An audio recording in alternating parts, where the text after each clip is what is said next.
The world is facing deep geopolitical fractures. Amid this uncertainty, New Delhi is set to host the BRICS Foreign Ministers meeting on May 14th and 15th. The summit comes with the backdrop of war and global energy insecurity. The grouping, which originally included Brazil, Russia, India, China, and South Africa, has expanded over the years with the inclusion of Egypt, Ethiopia, Indonesia, Iran, and the United Arab Emirates.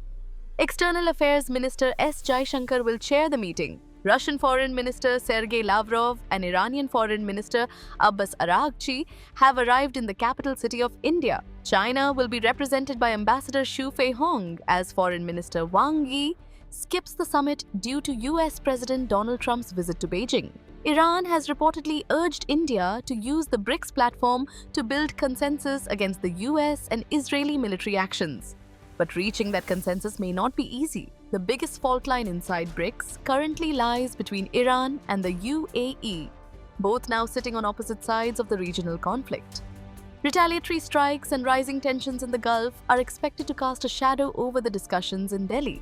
India, however, is still hoping to secure a joint statement from the grouping despite the differences. But beyond the diplomatic optics, the Delhi BRICS meet will likely focus less on symbolism and more on survival in a fractured global order. The two biggest pressures are clear: West Asia instability and the dominance of the US-led financial system. Russia and Iran continue to battle sanctions and restrictions linked to dollar-dominated trade systems. India and China are grappling with rising energy costs and supply vulnerabilities.